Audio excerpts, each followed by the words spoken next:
Au cœur du tripatouillage juridique des sanctions illicites de la CEDEAO contre l'État souverain du Mali, se cachent de nombreuses violations et aberrations juridiques des textes communautaires dont en particulier, le protocole SP1/12/01 sur la démocratie et la bonne gouvernance et l'acte additionnel /Société Anonyme.13/02/12 portant régime des sanctions. Lorsqu'une organisation originellement mercantile, enfantée par le souci économique d'intégration de la région ouest africaine, se mue en sélectif censeur autoproclamé de la démocratie et des droits de l'homme, le monstre institutionnel qui en découle prend la forme actuelle de la CEDEAO en perdition dans le maquis inextricable de son droit communautaire soumis à des tripatouillages inqualifiables. Les citoyens communautaires ont désormais affaire à une organisation sous-régionale vagabonde, en errance institutionnelle, qui délire depuis qu'elle a pris goût aux escapades en dehors de sa zone économique de confort institutionnel. Manifestement mal outillée, pour ne pas dire inapte sur le terrain politique à jouer un véritable rôle de gendarme de la démocratie et de la gouvernance politique, la CEDEAO est devenue une organisation sous-régionale insolente qui ne brille plus que par ses extravagances décisionnelles jurant avec ses textes fondateurs. En substance et pour l'essentiel, le régime de sanctions des ruptures constitutionnelles se trouve en divagation entre deux principaux instruments communautaires en tension permanente. Moins le protocole /ESP1/12/01 sur la démocratie et la bonne gouvernance additionnel au protocole relatif aux mécanismes de prévention, de gestion, de règlement des conflits, de maintien de la paix et de la sécurité. Moins l'acte additionnel /Société Anonyme.13/02/12 portant régime des sanctions à l'encontre des États membres qui n'honorent pas leurs obligations vis-à-vis de la CEDEAO. L'acte additionnel /Société Anonyme.13/02/12 portant régime des sanctions s'auto-réconforte de contre-vérités juridiques pour asseoir son régime superfétatoire de sanctions concurrentes à celle du protocole /SP1/12/01 sur la démocratie et la bonne gouvernance. Notant que les dispositions communautaires ne définissent pas les obligations dont la non-application ou le non-respect par les États membres les expose à des sanctions. Commentaire, affirmer l'absence de définition par le droit communautaire d'obligations dont le non-respect exposerait à des sanctions, revient tout simplement à un déni de réalité juridique. Ce considérant est une contre-vérité juridique, au moins regard de l'article 45 du protocole /SP1/12/01 sur la démocratie et la bonne gouvernance dont tout un chapitre avec ses articles 44 et 45, s'intitule des modalités de mise en œuvre et des sanctions. Convaincu que la communauté ne peut imposer une sanction à l'encontre de ses États membres ou imposer à l'encontre de ses États membres ou de leurs dirigeants des sanctions efficaces et effectivement applicables que si elle se dote d'un régime de sanctions bien défini. Commentaire, une telle affirmation échappe au bon sens au regard du chapitre I du protocole /SP1/12/01 sur la démocratie et la bonne gouvernance évoqué plus haut que ce considérant semble ne pas considérer comme un régime de sanctions bien défini au mépris de ses articles 44 et 45. Le prétexte fallacieux de l'absence de régime de sanctions bien défini ne tient pas la route. Désireuse d'adopter un tel régime qui comprendrait les obligations dont le non-respect est susceptible d'entraver la mise en œuvre de sanctions, regrouperait dans un texte unique l'éventail des sanctions applicables et définirait les modalités de la mise en œuvre des dites sanctions, en précisant notamment les procédures relatives à la prise et à la levée des sanctions. Commentaire, cet autre récit qui n'est que fanfaronnade de la part des chefs d'État. Comment parler de regroupement au travers de l'acte additionnel /Société Anonyme.13/02/12 comme texte unique des sanctions applicables, quand ces mêmes chefs d'État continuent au même moment de se référer notamment aux sanctions de l'article 45 du protocole /SP1/12/01 sur la démocratie et la bonne gouvernance. En dépit du régime confus des sanctions de la CEDEAO en cas de rupture de l'ordre constitutionnel, il reste que globalement, deux textes principaux régissent la matière, à savoir le protocole /SP1/12/01 sur la démocratie et la bonne gouvernance et l'acte additionnel /Société Anonyme.13/02/12 portant régime des sanctions.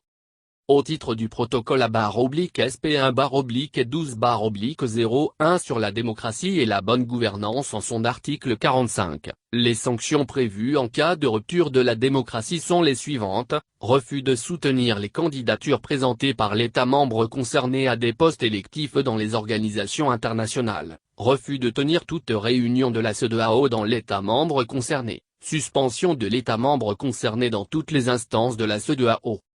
Au titre de l'acte additionnel A/Société Anonyme.13/02/12 portant régime des sanctions de nature notamment politique, l'article 6 égrène les sanctions suivantes applicables à l'encontre des États membres qui n'honorent pas leurs obligations vis-à-vis de la communauté: la suspension de l'octroi de tout nouveau prêt ou de toute nouvelle assistance par la communauté, la suspension de décaissement pour tous les prêts, pour tous les projets ou les programmes d'assistance communautaire en cours, le rejet de la présentation de candidature aux postes statutaires et professionnels, la suspension du droit de vote, la suspension de la participation aux activités de la communauté, le refus de soutenir les candidatures présentées par l'État membre concerné des postes électifs dans les organisations internationales, le refus de tenir toute réunion de la CEDEAO dans l'État membre concerné, la suspension de l'État membre concerné dans toutes les instances de la CEDEAO, l'interdiction de voyager pour les dirigeants, les membres de leur famille et leurs partisans, nonobstant les dispositions communautaires sur la libre circulation des personnes, le gel des avoirs financiers, le rappel par les autres États membres, de leurs ambassadeurs auprès de l'État en rupture de démocratie, l'embargo sur les armes à destination de l'État membre concerné, l'interdiction de briguer la magistrature suprême, la condamnation et la non-reconnaissance des gouvernements issus de changements anticonstitutionnels, l'imposition de la paix ou la restauration de l'ordre constitutionnel par l'utilisation de la force légitime.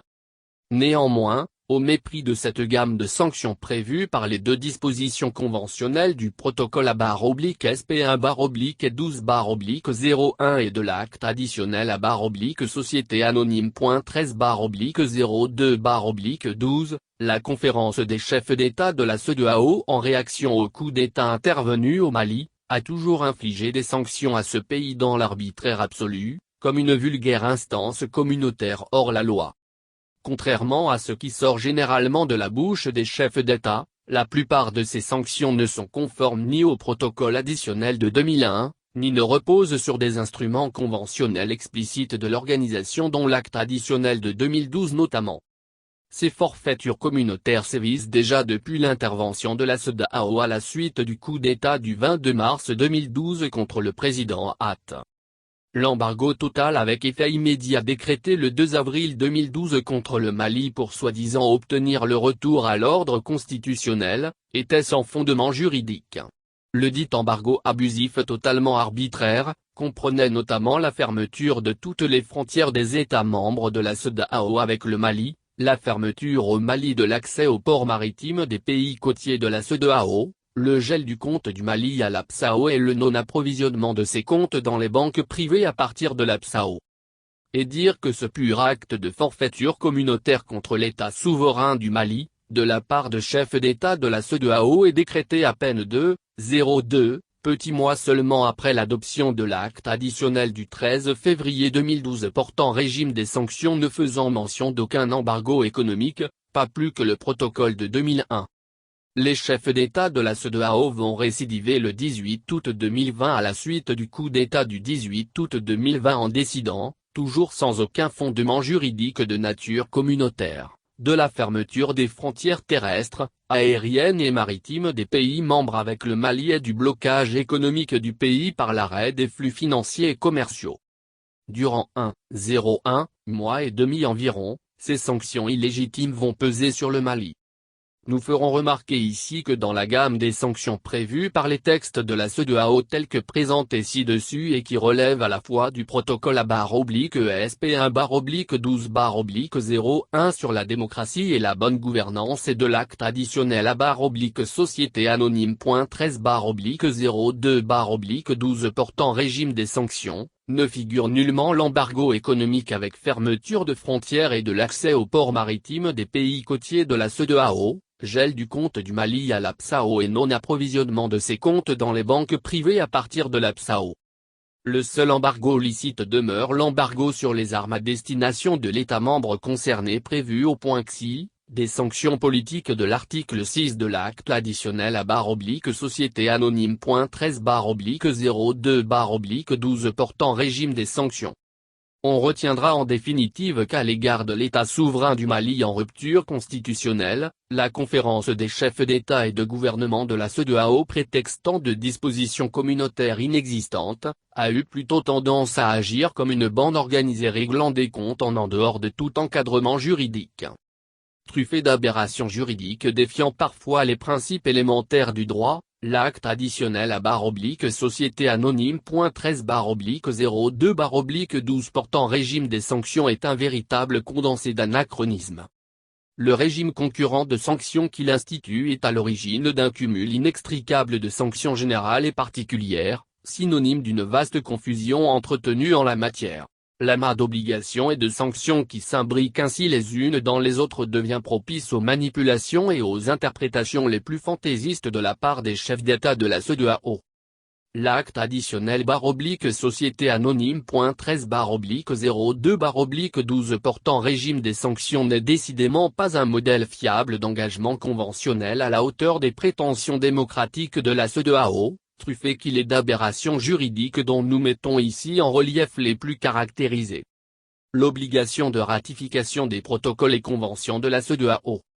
Sur la liste des obligations des États membres telles qu'énumérées à l'article 2 de l'acte additionnel, on découvre avec stupeur celle relative à la ratification des protocoles et conventions de la CEDEAO. Ce qui implique pour les États membres, une obligation de ratification sous peine de sanctions judiciaires et politiques en conformité avec l'article 3. Or les traités, y compris ceux relatifs à la CEDEAO, ne pouvant être ratifiés qu'en vertu d'une loi, il peut bien arriver qu'un traité signé soit rejeté en toute souveraineté par le Parlement sans qu'il n'en résulte une quelconque obligation pour l'État. Quelle est donc la pertinence de l'obligation de ratification par exemple au regard de l'article 115 de la Constitution du Mali stipulant que les traités ou accords relatifs aux organisations internationales ne peuvent être ratifiés et prendre effet qu'en vertu de la loi? Est-ce à dire qu'en cas de refus d'autorisation par le législateur, l'État membre concerné va devoir en répondre sous peine de sanctions? La restauration de l'ordre constitutionnel par l'utilisation de la force légitime. Article 6xv. Comment les chefs d'État de la CEDEAO, peu respectueux de démocratie, pour la plupart mal élus souvent à l'issue de présidentielles consécutives à des troisièmes mandats anticonstitutionnels imposés à leur peuple, peuvent-ils prétendre restaurer l'ordre constitutionnel dans un État membre par la force armée? L'interdiction de tout recours judiciaire contre les actes imposant des sanctions contre un État membre, article 16.4, les actes politiques de sanctions censés être pris sur la base des dispositions pertinentes du droit communautaire, sont érigés au rang de fait du prince par l'article 16.4 de l'acte additionnel au terme duquel ils ne sont susceptibles d'aucun recours devant la Cour de justice de la communauté ou devant toute autre juridiction. L'acte additionnel célèbre ici la protection juridique et de l'arbitraire des sanctions politiques ainsi couvertes d'immunité de facto. Belle leçon de démocratie. L'interdiction de voyager pour les membres de famille et les partisans des dirigeants, article 6x. Au-delà des dirigeants individuellement commis à des fonctions officielles d'État, les sanctions de la CEDEAO vont jusqu'à frapper les membres de leur famille et leurs partisans sans que ces derniers ne répondent aucunement des responsabilités qu'ils exercent. La peine cesse ici de garder son caractère personnel. L'époux ou l'épouse, les fils et amis politiques, sont punis en raison de faits commis par le dirigeant lui-même. En quoi la largesse des critères de désignation des potentiels sanctionnés conduit-elle jusqu'à inclure des parents ou partisans qu'on prendrait pour responsables ou complices des fonctions officielles assumées par les autorités de la transition? Ce sont tout de même de grands commis de premier ordre de l'État malien qui ont eu à cautionner ces anachronismes juridiques de l'acte additionnel. Ils endossent dans une certaine mesure, une part de responsabilité historique dans le fiasco conventionnel de l'acte additionnel / Société Anonyme. 13/02/12. Il s'agit en particulier des personnalités suivantes. moins l'ex-ministre de Atma Arafat Traoré à l'époque ministre de la Justice qui a participé au nom du Mali à la réunion des ministres de la Justice des États membres de la CEDEAO qui s'est tenue à Abuja les 16 et 17 mai 2011 et qui a planché sur le projet de l'acte additionnel. Moins les ministres Soumeylou Boubèye Maïga des Affaires étrangères et de la coopération internationale et Badara Aloumakalou des Maliens de l'extérieur et de l'intégration africaine doivent pouvoir également s'expliquer sur la contribution du Mali à la 67e session ordinaire du Conseil des ministres tenue à Abuja du 19 au 21 décembre 2011 qui a fait des recommandations sur l'acte additionnel. Moins enfin le même ministre Badara Aloumakalou de nouveau, qui a signé le document final de l'acte additionnel au nom du président Hatt et qui doit également des explications aux Maliens. Afin que plus jamais, le Mali ne soit complice des tripatouillages et aberrations juridiques de la CEDEAO. Pour terminer, nous signalons à titre anecdotique et pour attester du sérieux de la CEDEAO où aucune légèreté n'est permise, l'existence d'une coquille dans la décision CMS/DEC. 12 novembre 2021 portant imposition de sanctions ciblées contre la Mali où l'on peut lire. Considérant que la non-tenue des élections à date est constitutive de la remise en cause des fondements essentiels de la CEDEAO et viole les dispositions de l'article 2 paragraphe 2i, de l'acte additionnel à Société Anonyme 13/02/12 qui prescrivent le respect et la protection des droits de l'homme, l'état de droit, la démocratie et l'ordre constitutionnel. Il est stipulé dans ce considérant que la non-tenue des élections à date est constitutive de violation de l'article 2 paragraphe 2i, de l'acte additionnel à Société Anonyme 13/02/12 qui soi-disant prescrivent le respect et la protection des droits de l'homme, l'état de droit, la démocratie et l'ordre constitutionnel. Deux énormités juridiques sont consommées dans ce considérant. Moins le lien entre la non-tenue à date d'une élection et la remise en cause des fondements essentiels de la CEDEAO comme si dans cet espace communautaire, les élections avaient de tout temps, y compris en période normale, été tenues à date. Les Maliens qui ont subi sous qu'un an et demi de hold-up représentatif de députés au mandat inconstitutionnellement prorogé en riront certainement. Moins la grossière erreur de casting du contenu de l'article 2 du paragraphe 2i, de l'acte additionnel de 2012. Cet article 2 paragraphe 2i, est plutôt relatif à l'obligation, de ratification des protocoles et conventions de la CEDEAO et non, comme faussement annoncé dans la décision, au respect et la protection des droits de l'homme, l'état de droit, la démocratie et l'ordre constitutionnel.